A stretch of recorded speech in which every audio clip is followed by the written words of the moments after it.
Hi and welcome to Somatic Wise. My last video was about how I'm establishing an urban biodiversity oasis in my backyard.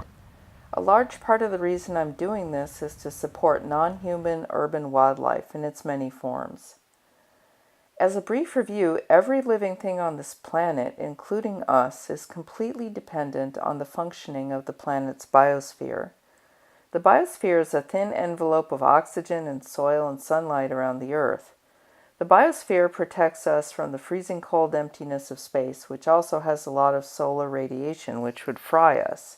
We're really lucky to have it. Now, the life within our biosphere is all dependent on the interconnected web of life to survive.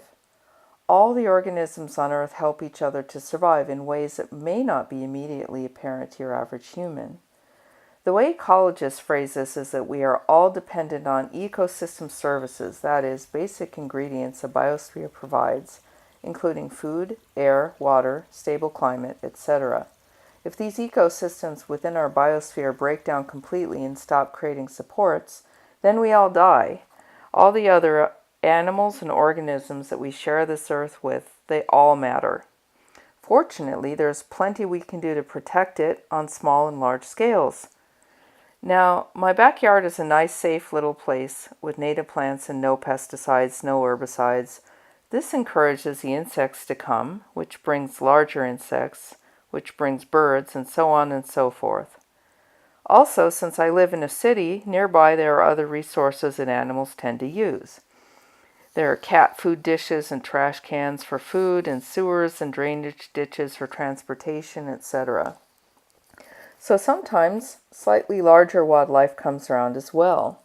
Personally, I'm really happy about this since we humans have taken so much of their home territory for ourselves.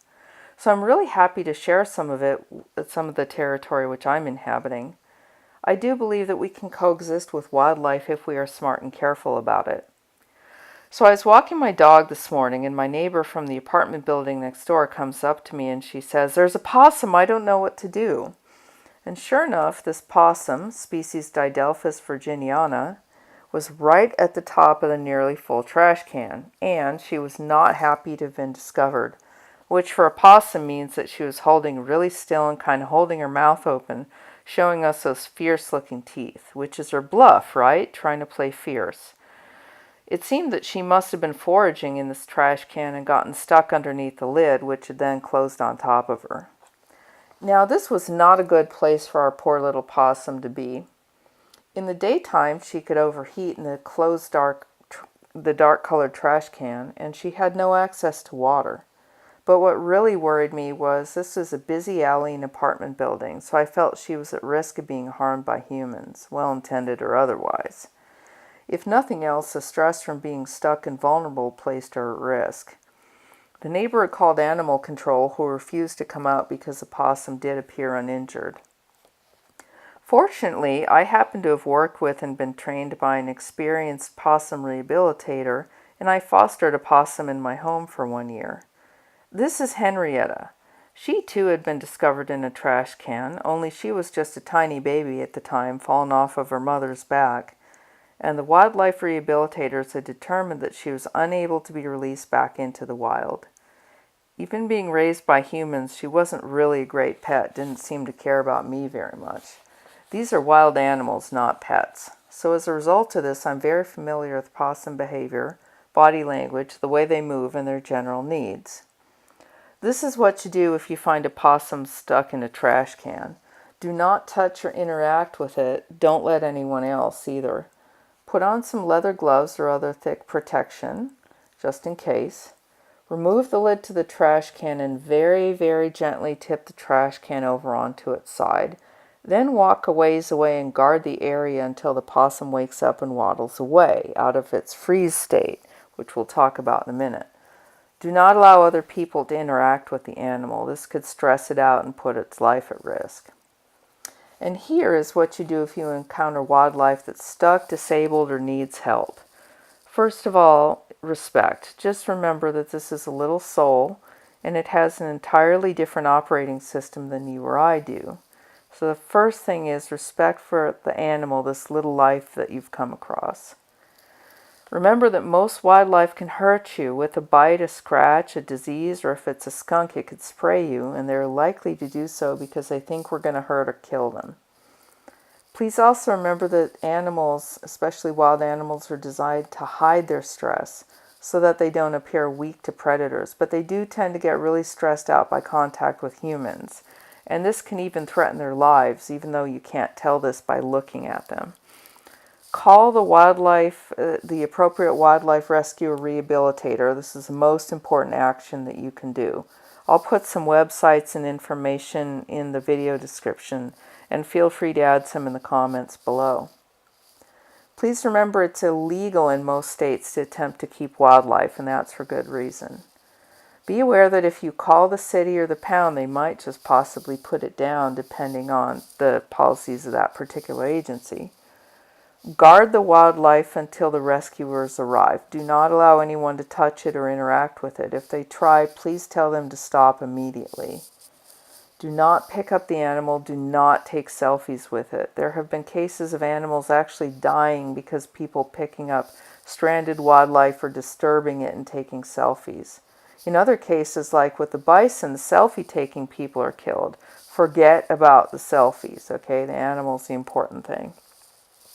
Don't just say, well, it won't really hurt to just let the children pet it for a minute. That can really stress it out more than is visibly showing on the animal, putting its life at risk. Not too good for your kids either. If you absolutely have to move it to save its life, please try calling a wildlife rehabilitator first. Please put your own safety first. Don't move animals at risk to your own health or safety. Don't touch it directly. Minimize contact and interaction with it.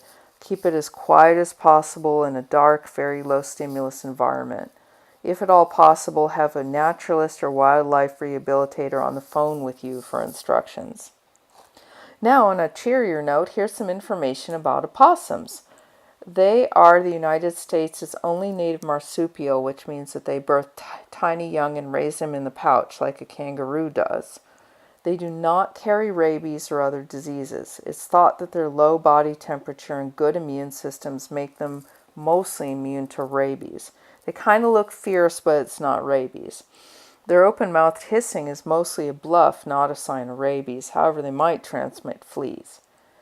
They eat all sorts of things that we don't like to have around. Snails, slugs, grubs, cockroaches, snakes, roof rats, and ticks, which do carry disease. So they really protect us from things that we might not want to have around our home.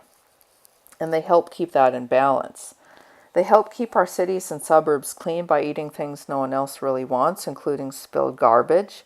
They don't really knock down trash cans or chicken coops or anything like that. That's mostly their more rambunctious neighbors, the raccoons.